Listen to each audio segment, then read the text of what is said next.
I'm sure you all want to know who the murderer is, and since I am a very busy man, I have gathered you all here so that I can tell you all at once. Please listen carefully, and if you have any questions, I shall endeavour to answer them after I'm finished. Gosh, a fishing job, isn't it? Oh, hush, Tristan. First and foremost, let it be known that the alleged attempts on Lady Florence and Colonel Millsby were not the work of a killer. Colonel Millsby was attacked and his body hidden by Rita Shirley, known better to all of you as Mrs. Highgate, the vicar's wife. Rita Shirley is wanted by Scotland Yard for a number of offences, including but not limited to 2 counts of fraud, 4 counts of burglary, a bit of indecent assault in Piccadilly Circus, and impersonating a trolley driver. Oh, yeah, but it wasn't me, was it, the old man? You can tell that to anyone you like, Rita, but no one is going to believe you. Now, on to the murders. Reginald Pratt was killed 2 days ago in the late afternoon. His murder was observed by Mrs. Gratford, the cook, who was cleaning up after an assignation in the potting shed with the grocer's boy, Albert. I've spoken to Albert, and though he assures me that he saw nothing, he did leave Mrs. Gratford in the potting shed at around 5:30 p.m., shortly after which the murder must have occurred.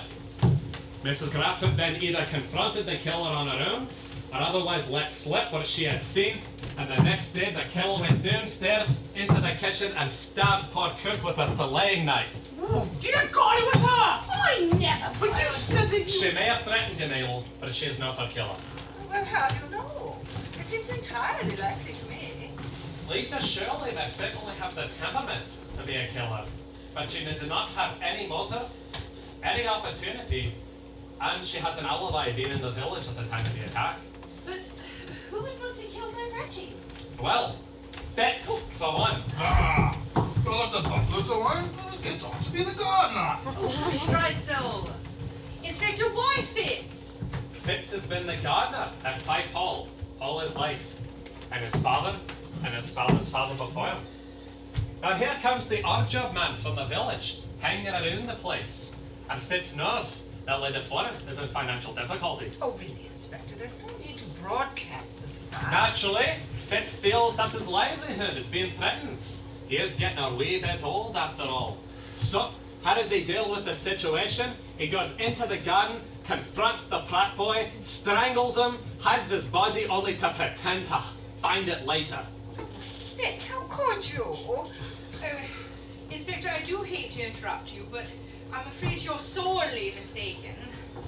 Really, Mrs. Millsby, please, enlighten us. Well, you mentioned that the Pratt boy was killed with some sort of soft item. I believe a scarf, you said. That is the most likely weapon, yes.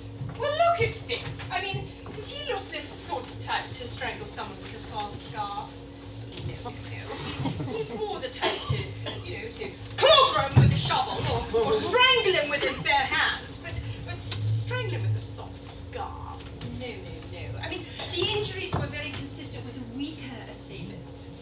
Then what or rather who would you suggest, Mrs. Millsby? Well, I don't know. There's so many things bothering me. The main thing, of course, is the gun. I mean, like, whose was it? And why was it buried? And how did you get your hands on that out of the evidence locker? Give me that. Getting your fingerprints all over it. Well, as I was saying, things were bothering me, so I started thinking about, whose was the gun, and why was it buried out by the duck pond? So, I started looking around, So, whose was it? Florence? Why do you ask me, Hilda? Well, possibly because of this.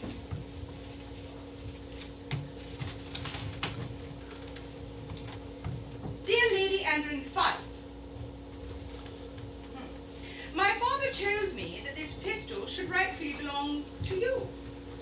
It was what your husband used to shoot himself with in shame after his terrible mistakes at El Alamein.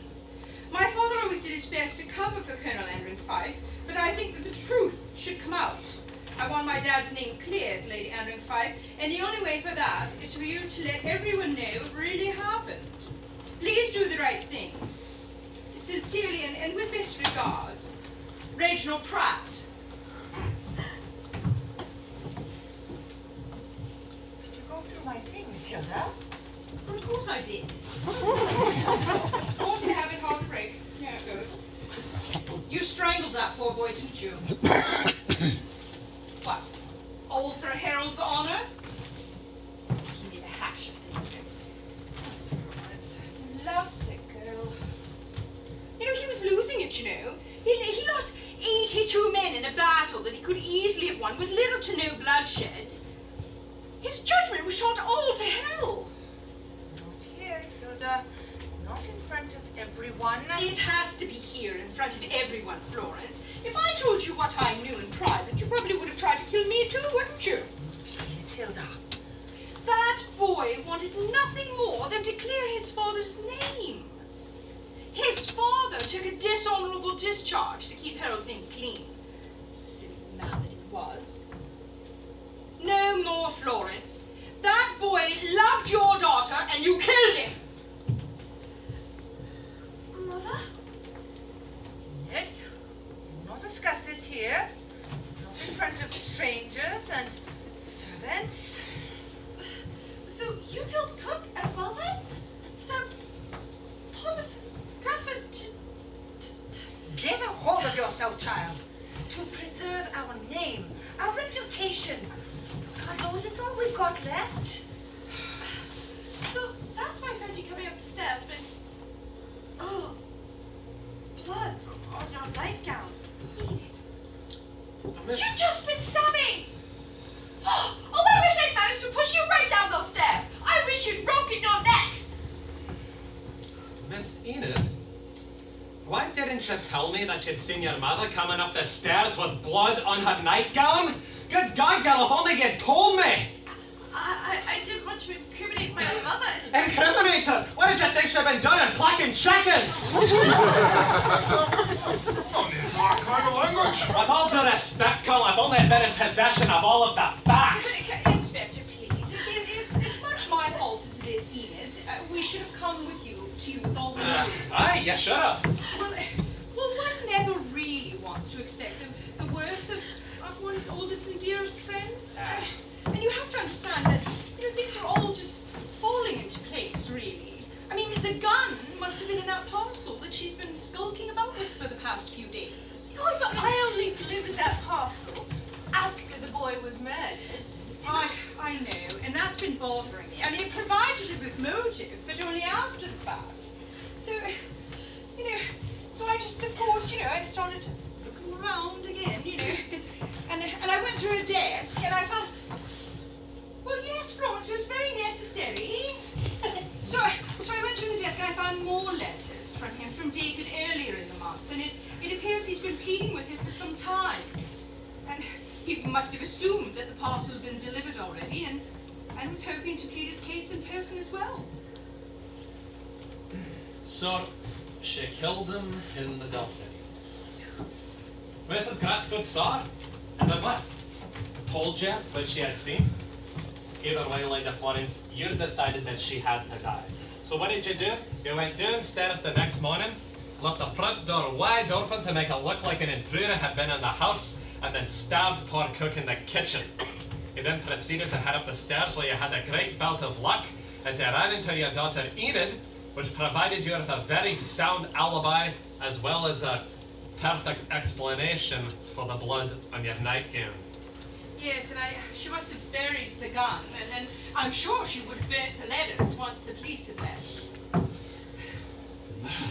Well, thank you, Mrs. Millsby, for all your help with the investigation. It's most helpful. Constable! Please escort Lady Florence to one of the cars and then take her down to the station to be charged. Anyway, sir.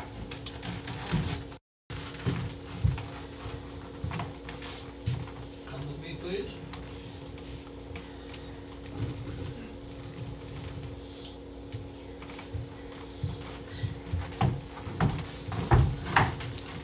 Hilda Drysdale, I deeply regret that our friendship has ended in this fashion. I think you can expect a termination of invitations to Whitehall. and stop sniveling. Oh, Mrs. Highgate, I expect I shall be seeing you down at the station. And if you try to touch me up for another charitable donation, well, I shall kick you square in the throat.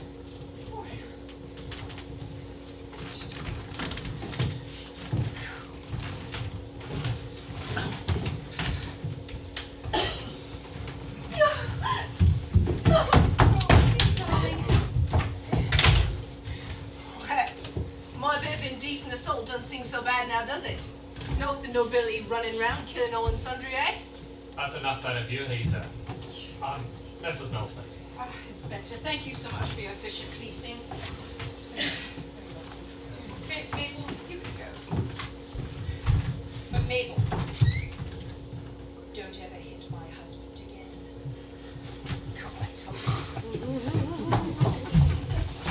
Inspector, you do understand. I had to be sure, really sure, before I could say anything.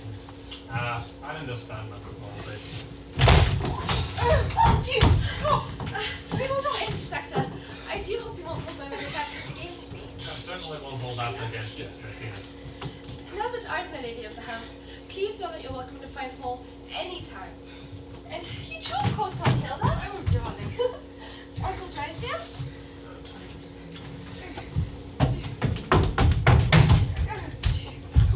You're so classy. Well, Rita, I'll be taking you now.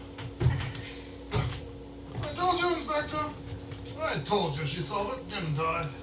You did, sir. Alright, off we go.